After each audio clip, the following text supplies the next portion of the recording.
En Opinión Pública hablábamos de salud pública, ahora vamos a hablar de salud financiera, vamos a hablar de salud de los países. Está con nosotros, tomamos contacto con el economista Manuel Bengolea de Octo. Señor Bengolea, gracias por estar con nosotros. Gracias a ustedes por invitarme.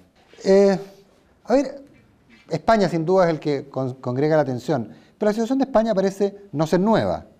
A ver, efectivamente yo creo que no es nada nuevo, pero la verdad que cuando uno analiza las cifras de España, España por sí sola como deuda fiscal no tiene mucho, pero si uno le agrega a esto, ¿no es cierto?, todo lo que son las deudas regionales, si después uno le arregla el problema bancario que tiene España, que es un problema que no tienen los demás países, excepto Irlanda, que ya pasó por este problema, entonces la verdad que uno se da cuenta que España tenía mucho problema. Y el mayor problema que tiene España es que España abusó del tema inmobiliario a través de los bancos, subiendo los precios de los bienes inmobiliarios a niveles insospechados, y esos ajustes tienen que terminar de producirse, y al producirse esos ajustes van a tener que golpear, ¿no es cierto?, las garantías que tienen los bancos por estas prendas inmobiliarias. Y el gran drama es que a medida que aumente el desempleo, que baje el salario, que tiene que bajar para que España logre la competitividad necesaria, eso va a significar pérdida para los bancos, y no una pérdida que se produce ahora, sino que una pérdida que va a seguir para adelante. Entonces a mí me parecía extraño que los bancos no entraran en una especie de sinceramiento, no actual, sino que futuro con sus cifras, y yo creo que lo que ha hecho la comunidad, de alguna manera, es decirle, ok, sinceremos esto, pero sinceremos mirando para adelante en un par de años, haciendo una especie de stress test que hizo Estados Unidos en el 2008 cuando tuvo sus problemas, y ahora, por supuesto que estamos viendo lo que era obvio, digamos, de que España tiene un nivel de deuda cuando uno le incorpora todo esto, que es bastante insostenible, digamos, y además tiene un problema de productividad. Y eso es lo que tiene que atacar, lo han hecho las últimas, ¿cierto?, anuncios que ha hecho el primer ministro Rajoy, van en ese sentido, pero los inversionistas son impacientes y lamentablemente el ciclo económico es más rápido que el ciclo político.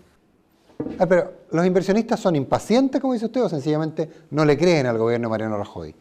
Yo creo que, yo creo que hay un poco los dos. Yo creo que son impacientes y a Rajoy tampoco le creen mucho porque Rajoy ha sido tremendamente lento para implementar las medidas que son necesarias. Fue tremendamente lento para reconocer el problema bancario. Y cuando uno mira Italia, ¿no es cierto?, y uno se retrotrae hacia fines del año pasado, Italia tenía un costo de deuda que era 1,2% mayor al de España. Italia hizo todos los cambios duros que habían que hacer, sin tener Italia un problema bancario.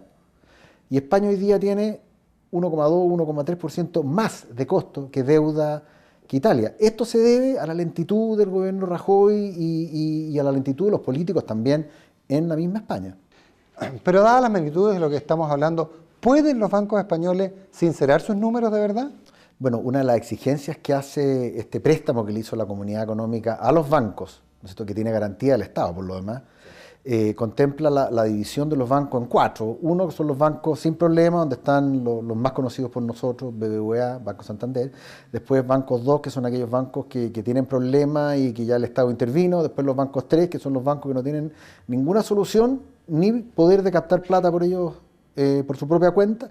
Y después los bancos 4, que pueden tener alguna posibilidad de captar plata. Una vez que esto se arregle, yo creo que va a ser un paso importante. Y lo otro es que Mariano Rajoy de verdad tome el toro por las astas, valga la redundancia, por la tauromaquia en ese país, y de frentón haga los cambios que tiene que hacer, que yo creo que pasan no solamente por reducir el gasto, por subir impuestos, sino que tiene que hacer cosas que sean un poquito más audaces, como por ejemplo empezar a privatizar parte importante de empresas públicas, porque no tiene otra forma de conseguir fondos. Bueno, ese camino ya lo vimos en América Latina en los años 70, a mediados de la década del 70. ¿Puede Europa recorrer ese camino ahora? Yo creo que sí, no va a quedar otra, porque la verdad que yo creo que a muchos no les puede gustar el camino, pero no hay otro camino. Y como tú bien dices, el tema latinoamericano en los años 75 es tremendamente parecido al tema España, donde tuvimos, ¿no es cierto?, una moneda fija y además tuvimos un exceso del sector bancario, que es exactamente lo que le pasó a España. Y si España no va a devaluar, porque no puede devaluar, entonces el camino que tiene es acelerar la reforma. De hecho, yo creo que España tiene unos mercados laborales más rígidos y ahí tiene que, de frentón, entrar a picar, como se dice en buen chileno, y a picar fuerte para poder devolverle competitividad a la economía española. ¿Están preocupados los inversionistas con Italia? Bueno, yo creo que los inversionistas están nerviosos. Efectivamente, como tú dices, en los últimos días la tasa de endeudamiento de los bonos del Tesoro italiano han subido bastante, y eso que Italia está mucho mejor.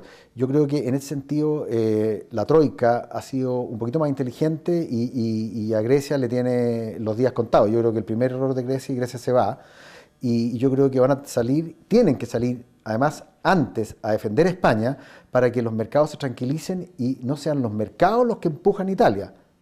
Y así te vas a ahorrar un problema de tener que al final del día rescatar a dos países, porque yo creo que Italia no necesitaría rescate, pero no lo va a necesitar si es que ayudan de buena forma a España y pronto. Y lo otro que hay que evitar, desde luego, ¿no es cierto?, es que los países ordenados como Finlandia o como Holanda terminen aburriéndose del euro y se vayan. O sea, ¿la comunidad va a terminar haciendo un cheque? Por supuesto. El problema es quién provee los fondos para ese cheque, y ahí están los alemanes. Ahora, la gran diferencia en los últimos días es que Moody's bajó las perspectivas de Alemania solamente porque Alemania, de una forma o de otra, va a tener que pagar esta cuenta. Porque ellos, además, hasta el día de hoy se han beneficiado en gran medida de la depreciación del euro y de la baja de la tasa alemana. Si la tasa alemana ha bajado porque la verdad que todos buscan en los bonos alemanes un refugio. Eso ha sido un beneficio importantísimo para el crecimiento de la economía alemana. Bueno, yo creo que llegó la hora de que, si ellos tienen una verdadera vocación de comunidad económica europea, yo creo que los países ricos de Europa, Europa del Norte en general, van a tener que de alguna manera salir al rescate de estos países europeos. ¿Y qué van a perder los países europeos? Yo creo que van a perder un poco de soberanía política y soberanía económica. Claro, se habla poco de eso, pero en realidad, en resumen, Alemania se ha terminado beneficiando de la crisis. Claro, lo que pasa es que uno tiene que tener en cuenta que Alemania, ¿no es cierto?, es el segundo país, mayor país exportador del mundo, después de China.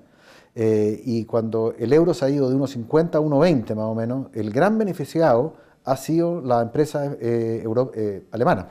Y además hay que tener en cuenta que con estas tasas de interés al 1,4 del bono del Tesoro, también los costos de endeudamiento para las mismas empresas alemanas ha bajado en forma significativa. Todo esto es un beneficio que viene gracias al desorden de la zona sur de Europa. Señor Bengolea, ¿cuándo empieza a terminar esto? Ya que no vamos a hablar al final. ¿Cuándo empieza a terminar? A ver, yo creo que esto está empezando a terminar. Lo que pasa es que va a ser una terminada larga. Yo creo que esto terminó a fines del año pasado, cuando el Banco Central Europeo inventó este tema de la LTRO, que fue proveer de fondos a los bancos. Pero yo creo que tenemos un largo paso todavía, porque hay que de alguna manera, hacer de que el Banco Central Europeo cumpla su rol de prestamista de última instancia, cosa que no ha podido hacer, no porque no quiera, sino porque no puede. Y yo creo que esto se va a solucionar. Va a ser largo, Grecia puede terminar afuera, yo creo que eso no es tan relevante hoy día. Lo importante es que España y Italia se ordenen, y eso va a ser largo, doloroso, pero se van a ordenar, y yo creo que a la larga este año va a ser el fin de la crisis europea, pero todavía nos queda un poco por delante en términos de crisis. El crecimiento económico en Europa va a ser muy pobre este año y el próximo. Manuel Bengolea, muchas gracias por haber tomado contacto con nosotros. Gracias a ustedes por acompañarme. Pues. A ustedes, gracias por acompañarnos. Los invito a que nos juntemos la próxima semana. Pero antes, ¿qué es para ustedes la buena salud? Para mí, buena salud, por ejemplo, son 600 médicos especialistas, infraestructura de primer nivel, poder atenderse por ISAPRE o por FONASA. Eso es Clínica Dávila, que tiene la buena salud. Buenas noches, muchas gracias. Nos vemos la próxima semana.